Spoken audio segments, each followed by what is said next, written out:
বন্ধুরা, আজকে নিয়ে এসেছি বেগুন আলু দিয়ে কাঁচা লঙ্কা দিয়ে ইলিশ মাছের পাতলা ঝোল। কড়াই গরম হয়ে গেছে, সরষের তেল দিয়ে দিলাম। সরষের তেলও গরম হয়ে গেছে, দিয়ে দেব কালো জিরে ফোড়নে আর কাঁচা লঙ্কা।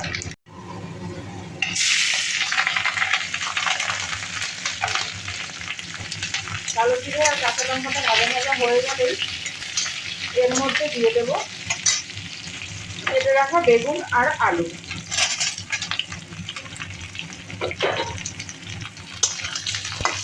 এবার এটাকে একটু লবণ দিয়ে ভালো করে ভেজে নেব। বেগুন আলুটা ভালো করে ভাজা ভাজা হয়ে গেছে। এবার এর মধ্যে দিয়ে দেব 1 চামচ হলুদ আর 1 চামচ মতো জিরের গুঁড়ো। সামান্য জল দিয়ে এটাকে ভালো করে কষিয়ে নেব।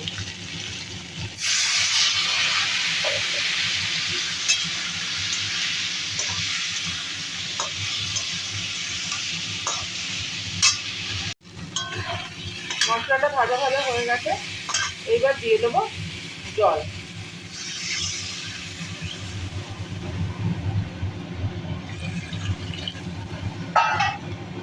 জলটা ভালো করে ফুটে উঠলে দিয়ে দেবো মাছ।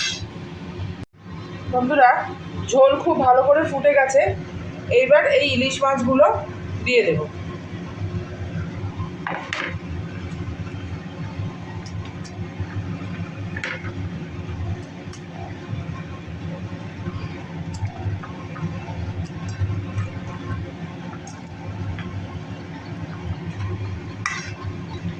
কাঁচা ইলিশ মাছগুলোই দেবো। ইলিশ মাছ আজকে আমি ভেজে রান্না করিনি, কাঁচা রান্না করলে তার একটা আলাদা টেস্ট। এবার ঢেকে দেব, এটা আরেকবার ফুটে যাক, ভালো করে মাছ আর আলু সেদ্ধ হয়ে নিই, তারপরে আবার ফিরে আসছি।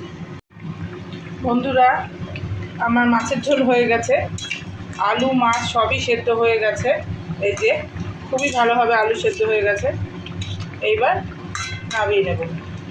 হয়ে গেল আমার ইলিশ মাছে বেগুন আলু কাঁচা লঙ্কা দিয়ে পাতলা ঝোল। আপনাদের যদি ভালো লেগে থাকে আমার এই রান্না, তাহলে একটা লাইক, শেয়ার এবং কমেন্ট করে আমার পাশে থাকবেন এবং আমার চ্যানেলটা নন্দিতাস চ্যানেল সাবস্ক্রাইব করবেন। আজকে তাহলে রাখি, আসবো অন্য একটা দিন অন্য কোনো রান্না নিয়ে।